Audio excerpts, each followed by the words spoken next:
This is John Ellsworth with Protex Performance Sports with a new sports psychology podcast. Today, we're going to talk about how perfectionism undermines success in sports and what can be done to help the perfectionist athlete improve their confidence and success. I often get the following questions. Can you begin by telling us how perfectionism shows itself in athletes? And secondly, what do athletes do in practice or in games that sets them apart from the non-perfectionist? First, let me start out by saying it's not all doom and gloom. There are advantages and disadvantages to perfectionism. It's important to keep in mind, however, that perfectionists are a very highly motivated group and very goal-oriented. They often work very hard in practice and sometimes are seen by coaches as some of the best players because of their work ethic. They have a lot going for themselves.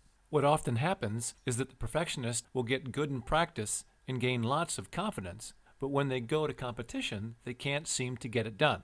Some of the biggest disadvantages of perfectionism are, number one, they have a very high expectations for their performance. Number two, they often try to be perfect when they perform, not wanting to make any errors. Number three, they get stuck in what I call a practice mindset. Number four, fear of failure, which leads to anxiety and tension. And number five, they generally have a lack of self-confidence. I like to look at practice self-confidence versus competitive self-confidence. They can become very comfortable with their practice routines. They love to practice because they're comfortable with the environment, and for the most part, they can work very hard on their skills. Number six, the biggest challenge has to do with their belief systems. They believe they must be perfect all the time. If not, then they're failing at some level. This creates a fear of failure. Consequently, they're motivated to not fail. The fear of failure keeps them from performing freely. They perform tight, scared, and inflexible, have a tough time adjusting, and simply are afraid to make mistakes. What are the signs parents can look for that might keep the kids held back? The number one sign is when they perform well in practice and poorly in competition. They're a star in practice. They get it done very well, but something happens in competition. I also mentioned the idea that they're going to have less confidence or self-confidence. If they're tight, scared, and afraid to take risks, that may lead to failure. Number two, they become very easily upset after the first mistake or two because it does not match up with their expectations to have that perfect performance. In addition, they're trying too hard to perform well. They're so focused on doing the right thing to look perfect, they miss the process of skill execution. Some people think that if I give 110% and try really hard, it'll make a difference. I'm here to tell you that 110% is not enough for the perfectionist. Another thing that comes up is worrying too much about what others think. Not all perfectionists do this, but it's associated with focusing too much on what the coach, teammate, or friends think. This becomes a distraction. The one thing a perfectionist does not need is distractions, because they simply add more fuel to the fire that's already burning. Do kids behave this way only in sports, or does this behavior show up in other aspects of their lives? I think it goes both ways. Sometimes it's just they can see these behaviors in sports like ice skating, golf, soccer, and even baseball. We also see this in sports that require specific skills like in ice skating, gymnastics, and fencing. Highly technical individual sports require a great deal of technical training. I see it in other ways too. I see kids that are both perfectionists in their sports and also in their academics and in general. It's not always the case, however, that if it's pervasive in one, it's going to spill over into the other. In some instances, I've found that athletes that are super students expect the same out of their sport. This, of course, is quite different and sometimes discouraging for kids that want to be great at both. What can these kids do to beat this? How can parents help them? What are the steps they can take to mentally prepare them for competition? Kids need to stop training and start believing and trusting what they've practiced. This is what we refer to as having a good practiced mentality versus a good playing mentality. Earlier, I said that perfectionists are really comfortable in practice because they work so hard at it. The primary problem is that they take the practice mindset into competition with them. Now, instead of playing freely and having fun and reacting to the competitive arena, they're still in the training mindset, and that prevents them from fully trusting in the skills they've already practiced. Okay, so now let's talk about the steps to eliminate this dilemma. First, to have success, they have to separate the two. They have to separate the practice from the playing mentality. They have to understand that training is designed to build confidence and prepare them for competition. The whole idea is to develop skills mastery and to take that into the arena where it matters most. It's basically to have the mindset that I'm going to go out and implement all the hard work I've put into practice. And finally, it's important to commit to yourself that you will allow what's supposed to happen in the game to happen. Number 2, throw away the expectations about having to perform perfectly. It's the high expectations or demands for performance that unravel confidence and cause frustration, and then one loses focus. It's important to help the athlete identify the expectations and then secondly, help them throw them away. The whole idea is to flush the expectations from the competitive mindset. The third step, and it goes along with number 1, would be to adopt a winning ugly mindset, or what I use to describe a functional mindset. Basically, successful execution does not have to look pretty or feel perfect. You want to get the job done come game time. We call those people gamers. They don't care how they look or how their execution looks. They are more concerned with getting the job done. Step 4 complements the first 3 steps, and it could be seen as the simplest step. Try less. Kids are encouraged all the time to give 120%. And sometimes, when trying too hard, they get in their own way. They end up becoming their own worst nightmare. Try less and have more fun. Let it come rather than trying to make things happen.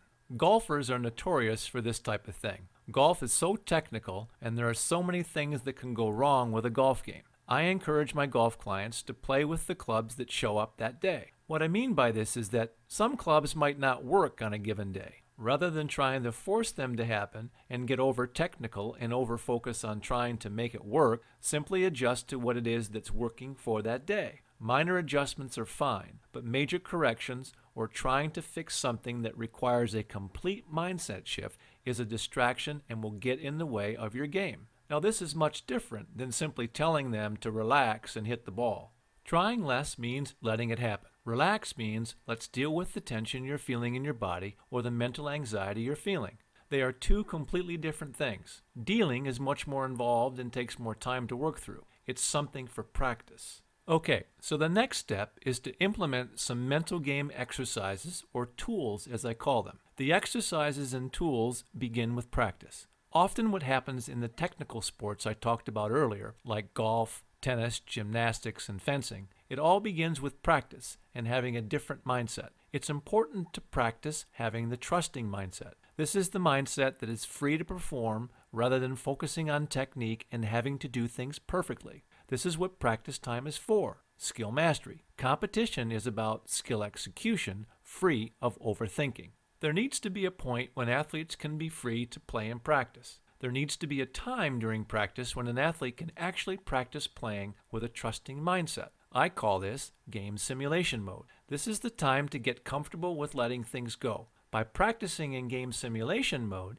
it becomes easier to transfer the skills learned in practice to competition. Altering how practice is approached is a really important step in making that transition from practice mindset to a trusting mindset. Another step that helps is to model yourself to another player. I don't mean trying to be like them, but rather observe how they execute certain skills and try to mimic their freedom and their trusting behavior.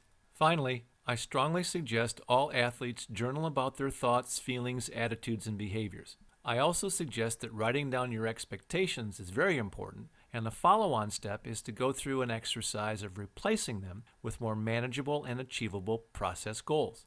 The expectation is focused on the result and the judgment. Have I made a mistake yet? Have I scored the points I need to? These types of expectations hold athletes back, so the plan is to try to tweak out the expectations and replace them with more process-oriented, manageable goals that are not focused on statistics or results. This is a big part of what athletes need to do to move from an expectation mindset to a process-focused mindset. Here's a soccer example. Instead of worrying about the number of goals or score, focus on making good quality plays. Dial into what has to happen to make a good play. On offense, I have to find the open man and make good quality passes. Coaches have to help them with the process, help them understand what the process is about. I know the W is extremely important, and production is a big thing for coaches. It's understandable. but setting the standard of production too early then has a high probability to turn into judgmental expectations